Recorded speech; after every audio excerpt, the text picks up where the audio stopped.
I believe we will have a very good relationship with Russia. I believe that I will have a very good relationship with Putin.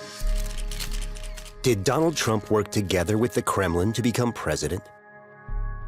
There's just an enormous amount of evidence out there indicating that. So help me God. Congratulations, Mr. President. What role do Trump's questionable contacts with Russian billionaires play? Trump and his friends have absolutely no problem doing business with KGB agents, ex-mobsters, money launderers, oligarchs of all description. Zembla investigates Donald Trump's friends. Our investigation takes us to one of the wealthiest diamond traders in the world, Lev Leviev. Lev Leviev is known as the King of Diamonds. Our search leads us to Siebel, a Dutch jeweler's chain, to shocking abuse in Angolan diamond mines.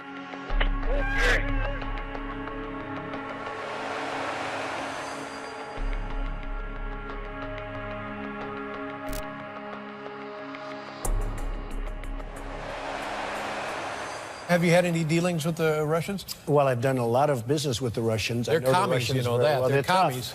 They're smart and they're tough. When we map out Donald Trump's business contacts, we come across this photograph, two entrepreneurs shaking hands. The man next to Trump is Lev Leviev. The photograph was posted by his company. The caption reads, Lev Leviev and Donald Trump, partnership. Do you know what kind of partnership they have? I can't name a business partnership that they have. Who is Lev Leviev? In Washington, we meet someone who can tell us more about this. He's one of the most prominent diamond traders in the world. J.R. Maley is an economic researcher who works for The Century, the organization of the actor George Clooney investigating corruption and abuse of power in African war zones. Sure. Yeah, one of the things that really struck us throughout the course of the investigation was the diversity of international companies. And Maley used to work for a research institute of the American government. He has had his eye on Lev Leviev for years. Lev Leviev is a really fascinating person. His business operations are fascinating. He is at the epicenter of an industry that really just merits a lot more scrutiny, and he operates in countries that merit a lot more scrutiny. Leviev's diamonds originate, among other places, from Africa, from countries such as Namibia and Angola. There have been rumors about serious human rights violations and corruption for years. But investigating those rumors is dangerous, says Maley. Subject to harassment, intimidation, often violence, imprisonment. I think that there is a strong need for more research to be done on these types of businessmen that are operating in opaque and oftentimes very corrupt countries around the world. We soon see that Leviev is a man with friends in the highest places. He is from the former Soviet Union and calls Vladimir Putin a true friend. Leviev is an Israeli with a direct line to Prime Minister Netanyahu. In 2015, his company closed a multi-million-dollar deal with Jared Kushner, Trump's son-in-law and advisor. So there is every reason to investigate Lev Leviev. Who is this diamond trader? And what does his partnership with Donald Trump entail?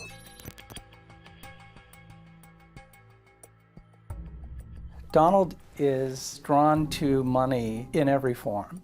So if there's a partner who's a diamond dealer or a mine operator in Angola, Trump is not the type of person to reflect on the source of that wealth, only the supply of it. We should be able to find any business deal with Lev Leviev in Trump's tax records. But it's those records in particular that Donald Trump keeps a secret. Well, I'm not releasing the tax returns because, as you know, they're under audit. You know, the only one that cares about my tax returns are the reporters, okay? They're the only ones. We also ask Lev Leviev for an explanation. He informs us that the photograph was taken in 2008 at his New York diamond store. Will we be able to find more information on the connection between these billionaires at that store?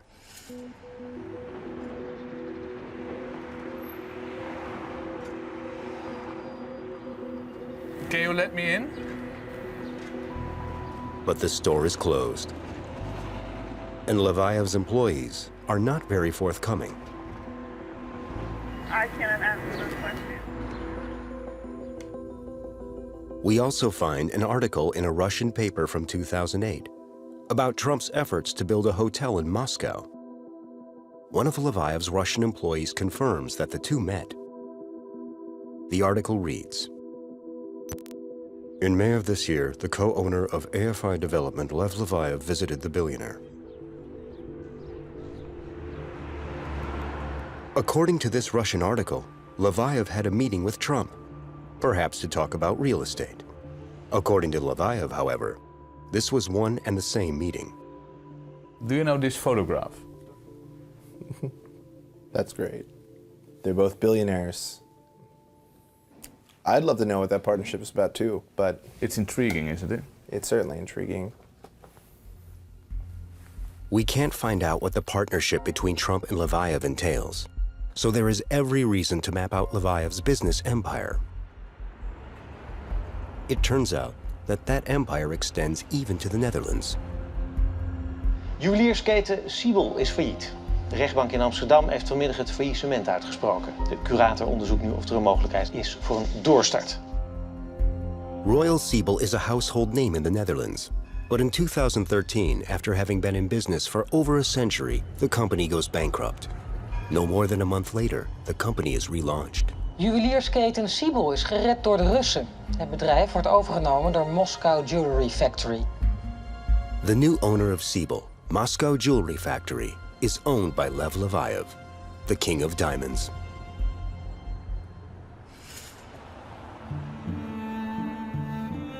Leviev's success starts in Moscow 30 years ago. In 1956, Leviev is born to a Jewish family in the Soviet Republic of Uzbekistan. He and his parents emigrate to Israel, where, at the age of 15, he becomes a diamond cutter. He is successful, and he expands his business to an international diamond empire, including to the former Soviet Union. In 1990, the government there gives him a share in the diamond industry. They were just handing out the crown jewels left and right, and they were basically, you know, the oil and gas business. They had programs that basically handed off a lot of the mineral wealth, diamond industry. At the end of all that, the benefits of much of the mineral wealth was transferred to a tiny group. Leviev is among that select group, the oligarchs. He has excellent connections with the Russian government, particularly with Vladimir Putin. יש לי מכרות זהב ויהלומים. מתוך 10 מכרות שאנחנו בודקים ומשקיעים הרבה כסף באקספלוריישן, אחד מצליח. Leviev is known as a very religious man. He is a member of the Jewish CHABAD movement, which maintains good relationships with the Kremlin. כל הרבנים כתוב, גם בחב"ד, שבן אדם עשיר צריכים לכבד אותו. כשהקדוש ברוך הוא מכבד אותו, נותן לו את הכסף, גם אנחנו צריכים לכבד אותו. In New York, we meet Aaron Levitt, a rabbi who himself was a member of the Chabad movement. What is Chabad? They're extremely committed to very observant Judaism, and I think their primary mission is in reaching out or reaching in to non-observant Jews to be more observant as God's way for being Jewish. Here in Brooklyn, New York, is the Chabad headquarters. The movement has many followers in this district. And just like in New York, Chabad is also very active in Russia. There's a huge Jewish community in Russia. Chabad wants as much access to those communities and wants to be able to encourage their religious mission, and Putin holds all the cards and pulls all the strings in Russia. Chabad needs to be in Putin's good graces to operate in Russia. But Putin needs the Chabad movement as well. Maybe that Putin is maintaining his friendships or his access to some of the oligarchs by supporting or tolerating Chabad. Some Russian billionaires are Chabad members. Putin wants to secure the loyalty of these powerful oligarchs. He appoints the leader of Chabad as the new chief rabbi of Russia.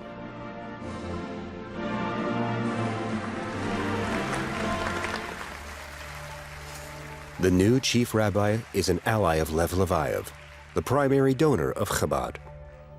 He gives, from what I've heard, millions and millions and millions of dollars to Chabad and Chabad causes. Lev Leviev is under fire. His millions do not only go to Chabad. He is also said to finance Israeli colonists on the occupied West Bank. That is why activists protest at his jeweler stores. We contact the Action Group and talk to Patrick Connors. He's been a donor to Israeli settlement organizations that are securing land for settlements, pushing forward settlement construction in different parts of the West Bank. Leviev's involvement stretches beyond the mere financial backing of the controversial colonists. Leviev has been involved in supporting Israeli settlements through his company, Africa Israel, one of their subsidiaries actually building Israeli settlements. It's not just the activists that are critical. Large pension funds from Norway and New Zealand refuse to continue investing in Leviev's companies. They do not want to be associated with the illegal settlements and the oppression of the Palestinians. And it's not just the pension funds. Additionally, UNICEF severed its funding relationship with Leviev, and Oxfam America did as well, and major celebrities have, for the most part, stopped wearing his diamonds. American celebrities wear Leviev's jewelry on special occasions. He makes them available for free to give his jewelry an exclusive appearance. Celebrities like Oprah Winfrey, Sharon Stone, Halle Berry, and Brooke Shields. There have been numerous celebrities that have been involved in wearing his diamonds at high-profile events. I think the most interesting and off-cited one lately has been Ivana Trump wearing his diamonds at her wedding. Ivana Trump is Donald's first wife and the mother of his 3 eldest children. When Ivana remarries in 2008, Lev Leviev issues a press release. Ivana gets to choose a Leviev bracelet, a pair of earrings, and a necklace to wear at her wedding. You know this photograph? Yeah, I've seen that one. It looks like they're talking about establishing or developing a business partnership. Something to look into, yeah. What is Leviev known for in diamond circles? We visit the oldest diamond company in the Netherlands, Koster, in Amsterdam. Deze steen zal komen tussen de 210 en de 230.000 euro. Dus dat is... En hoeveel van dit soort stenen verkopen jullie dan maar? Ja, we verkopen ze wel. Ja, we verkopen ze wel. Het is niet dat we ze alleen maar hier hebben liggen voor als een soort museum. We hebben er klanten voor. Kent u Lev Leviev? Ja, die ken ik, ja. Tenminste, ik ken hem niet persoonlijk, maar zeer zeker van naam. Is dat een bekende naam in de diamantwereld? Ja, een bekende naam in de diamantwereld. Grote speler?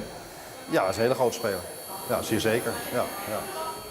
Kopen jullie diamanten bij Lev Leviev in? Nee, dat doen we niet. Nee. We kunnen allemaal googlen wat er staat. Dus je wil gewoon niet, laat zeggen, in verband gebracht worden, eventueel met bepaalde praktijken waar wij gewoon al 176 jaar niet in zitten. Wij proberen via onze handelaren de juiste diamanten in te kopen.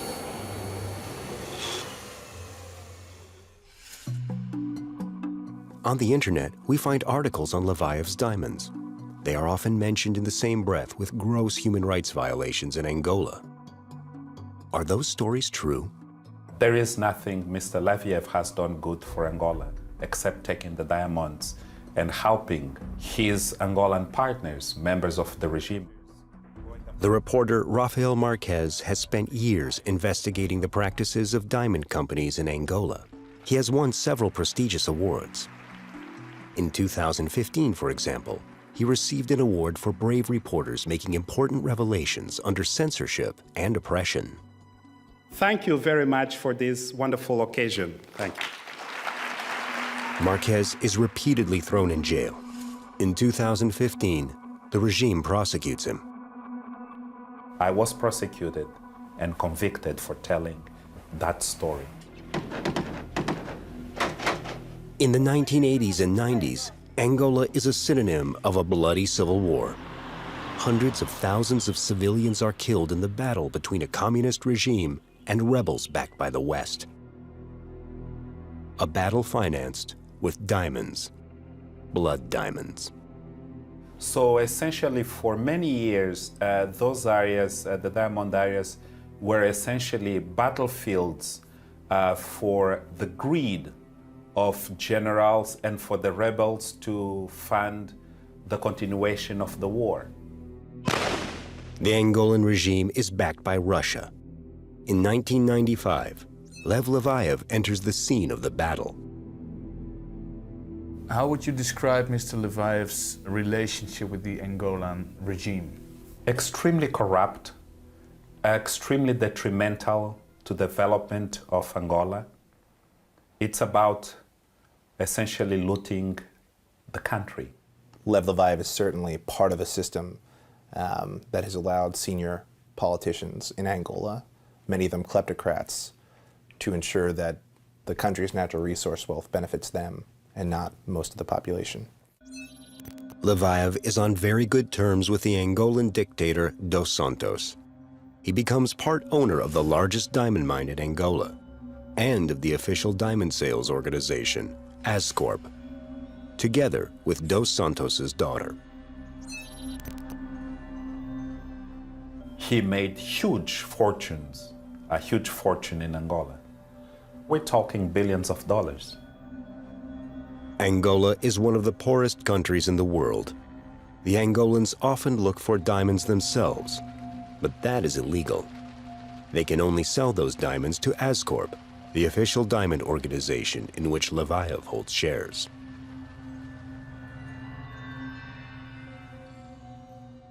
These illegal miners would dig for the diamonds, get the diamonds.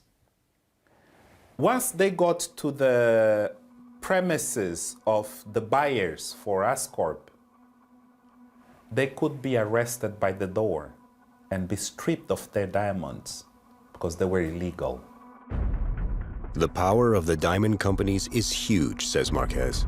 They hire special security firms to help protect their interests. The mine that Leviev is part owner of works together with the security company of K&P Minera. They went around just killing people galore. I've reported cases of people who got beaten up, tortured. Rafael Marquez describes hundreds of thousands of cases of abuse and murder. Human rights organizations and a representative of the American Secretary of State confirmed the crimes committed by security companies such as K&P. Blood diamonds have not ended in Angola because to this date you still have private security companies.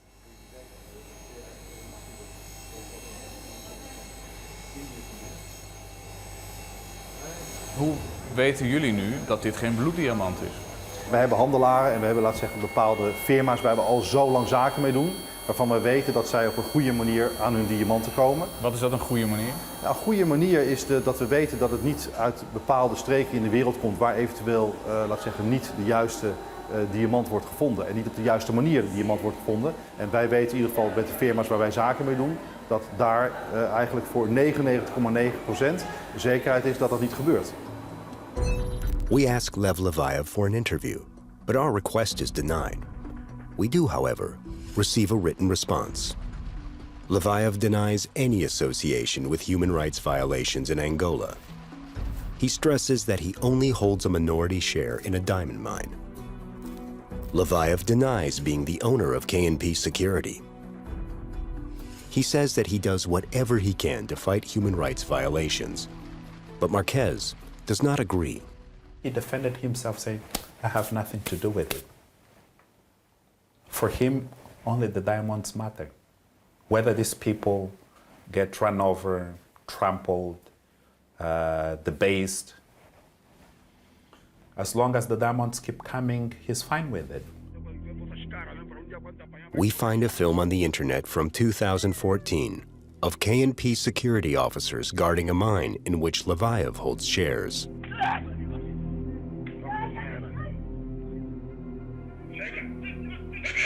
So here you have the security guard from K&P essentially telling the miner he's torturing, shut up, you will not die, and to stay still while he's torturing him with a machete.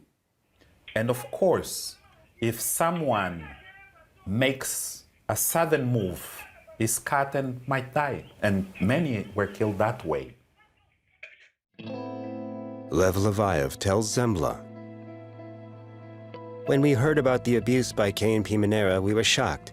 We urged the management of the mine to tell K&P Minera to take action against this, and they have." The profits, the glamour is only for the likes of Leviev, the president's daughter. Other than that is just sheer poverty. And so diamonds in Angola have caused more poverty, more violence than they have provided any benefit for Angolan citizens. It turns out that Leviev has managed his African diamond mines from Amsterdam for years. We come across an address on Herengracht. It is said to accommodate several Dutch businesses operating Leviev's mining companies. In 2011, Leviev sells one of his Dutch businesses to a Chinese company. The managing director is now a Hong Kong businesswoman, Fong Hung Lo. If we follow the money, we find out that this woman heads an infamous group of companies with which Leviev has connections. The 88 Queensway Group. The 88 Queensway Group is a sprawling web of companies that many of which are headquartered at the 10th floor of 2 Pacific Place, 88 Queensway in Hong Kong. They're controlled by a small group of Chinese and Hong Kong-based investors.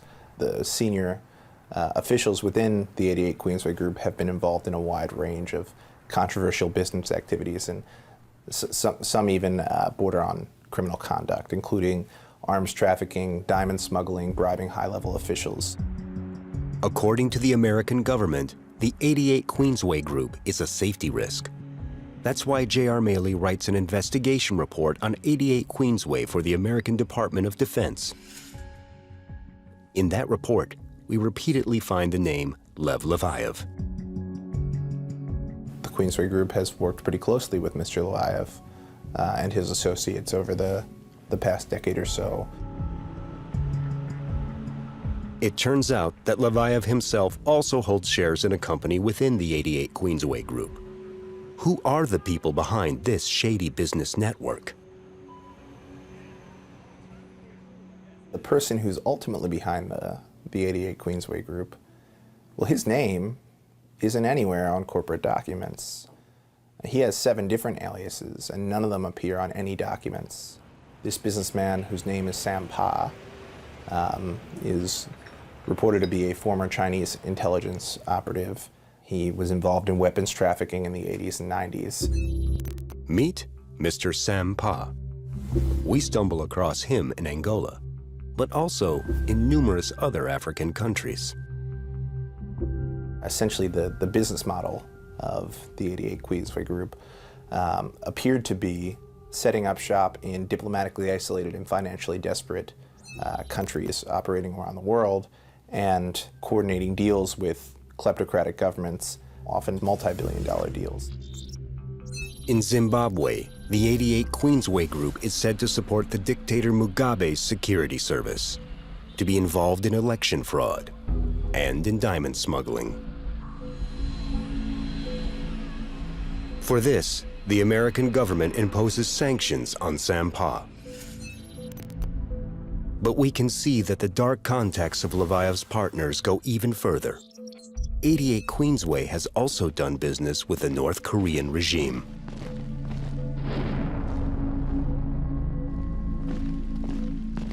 The 88 Queensway Group first turned up in North Korea probably in 2006 or 2007. They were said to be involved in and real estate construction being the most prominent, but also in providing certain types of goods and services to the government of North Korea. In these images of a construction project broadcast by North Korean state television, we spot Fong Hung-lo, the Chinese frontwoman of the 88 Queensway Group. The same Fong Hung-lo that we saw earlier as managing director of a former Leviev business in Amsterdam. Sampa may have been the boss, but she appeared to be the power behind the throne. What we would like to know is whether the Trump family are aware of Leviev's involvement in the 88 Queensway Group. But we don't get any reaction to our questions. Leviev tells Zembla that he has no involvement in the criminal activities of Sampa and the 88 Queensway Group. He says he can't sell his shares because they are not in demand. If there are no consequences for dealing with that type of syndicate, why wouldn't he do business with them? As we saw earlier, in Angola, Leviev is being accused of involvement in human rights violations. Israeli reporters are also investigating Leviev's business in Namibia. His company there is said to have smuggled diamonds out of the country to evade the mandatory payment to Namibia. Do you think Leviev should be worried of the truth? It's his company, yes. He should be worried. The Israeli reporters talked to several sources who themselves were involved in smuggling. One of them is the former manager of Leviev's Namibian company. זה יהלומים בשווי של קצת יותר מ$2 מיליון. These surveillance camera images show a package of diamonds being smuggled out of Namibia by Leviev's manager. According to the manager, his boss knows about the smuggling.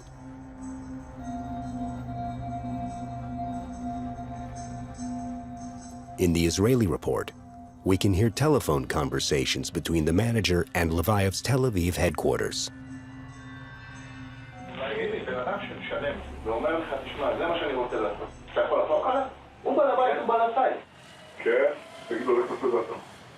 מי אני שיגיד למקבלי ההחלטות שמה אם להשאיר את זה בארץ? According to Leviev, the manager was responsible for the smuggling.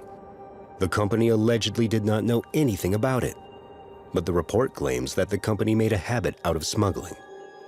The reporter talks to someone who worked for Leviev for nearly 20 years. He is seriously ill and now wants to tell his story.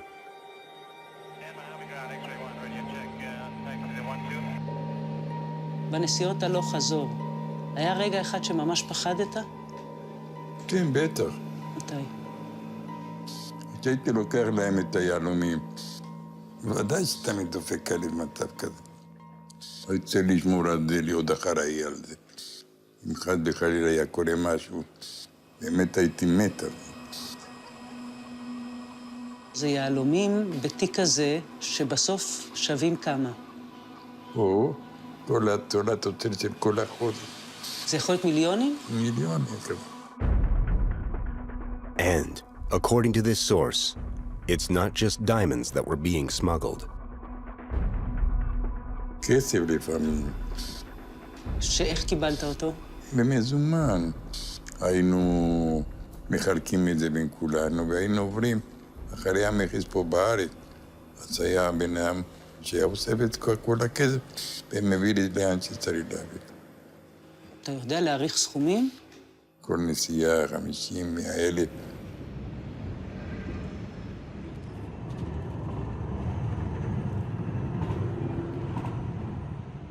Een zwarte diamant. Deze heeft geen kwaliteit. De kleur is zwart, dus die is vol met imperfecties, om het zo te zeggen, vol met koolstof. En als je dan vraagt aan mensen, wat denkt u dat die kost? Dan komen je vaak met gigantische bedragen aan. Soms wel eens €100.000, want ze denken dat het heel duur is. Maar achteraf blijkt zo'n steen rond de €4.000 maar te kosten. En dat is relatief natuurlijk voor zo'n grote steen, echte diamant, maar dan wel zwart, een andere prijs dan een witte diamant. Imperfect dark diamonds are a lot less valuable than white stones. According to former Leviev employees, the company used that in its smuggling. The gems were said to be colored dark. את היהלומים הייתי פעם צובע אותם בתה, מה זה עושה כשטובלים את היהלום בתה? נהיה שחור, מלוכלך כזה. אחר כך שותים אותו עם מים וחוזר לטבע. אז בשביל מה לעשות את הפרוצדורה הזאת? כדי לתת אימפקט של אבן זולה? כנראה או אבן מעובדת או אבן שלא שווה שום דבר. עשית את זה הרבה? המון עשיתי, לא רק קצת. אפילו פעם אחת ישבתי 36 שעות, זאת כאילו הספקתי. 36 שעות רצוף ישבת וטבלת יהלומים בתה? כן. The reporters talked to 6 different employees. According to Leviev, they are lying, terminated employees, all disgruntled. He also lets us know that the accusations have been investigated by law enforcement and have never resulted in prosecution. So what do we know about Lev Leviev so far? He is very wealthy, has contacts with Putin, Netanyahu, and Donald Trump. He holds shares in diamond companies that are accused of serious human rights violations. A group of companies that he is associated with have done business with dictators in Zimbabwe and North Korea. And former employees claim that Leviev's company used to smuggle diamonds and cash. We continue our investigation of the ties between Leviev and the Trump family. Leviev also owns a real estate business, AFI. That company used to be the owner of this building in central Manhattan, the former New York Times building. Leviev, a few years ago, sold basically a slice of the former New York Times headquarters on West 43rd Street, just off Times Square, to Jared Kushner. Jared Kushner is the husband of Ivanka, Donald Trump's daughter. And, just as his father-in-law, Kushner is a real estate mogul. Kushner is pooling other people's money and buying existing apartment buildings, existing office buildings. He has, in the last few years, made some purchases of some extremely large buildings. Jesse Drucker is a reporter for the New York Times. He writes mostly about dealings in real estate and about tycoons like Jared Kushner. Kushner, I believe, has said that he has only met Leviev once, very briefly. He has claimed that they do not have a relationship. But there are indeed ties between Jared Kushner and Leviev's daughter, Chagit. This Chagit Leviev is managing director of AFI in the United States. She is a friend of Jared and his wife, Ivanka Trump. Chagit Leviev is the one who sells the New York Times building to Jared Kushner. On Instagram, she writes, "Proud to have made this amazing deal happen." And there are more connections between Leviev and Kushner. Jared is a follower of CHABAD, the movement of which Lev Leviev is the primary financier. And, just as Lev Leviev, Kushner also backs colonist organizations on the West Bank. In February, Jared and Ivanka attend the state visit by the Israeli Prime Minister Netanyahu. Israel must retain the overriding security control over the entire area west of the Jordan River, because if we don't, we know what will happen. Because otherwise, we'll get another radical Islamic terrorist state in the Palestinian areas, exploding the peace, exploding the Middle East. Benjamin Netanyahu has known Jared Kushner for years. Netanyahu is a friend of Jared's parents. When Jared was a little boy, the Israeli Prime Minister would sometimes stay over at the Kushners. Netanyahu refers to that in this press conference. Can I reveal, Jared, how long we've known you? Well, he was never small. He was always big.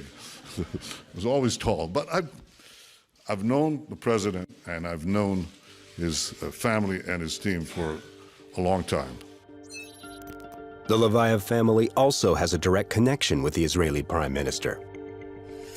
On the morning after Donald Trump's election victory, Leviev's daughter, Chagit, posted this message on Instagram.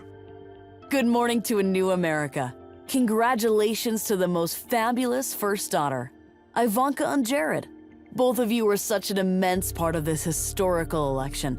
Power couple. So exciting. and power they get. Donald Trump has a special task in mind for Jared. I'd love to have Jared helping us on deals with other nations and see if we can do peace in the Middle East and other things. Donald Trump has referred to Jared Kushner as someone who is going to do peace in the Middle East. The fact that he's funding settlements would seem to obviously disqualify him from being a Middle East peace negotiator. But this is the Trump administration.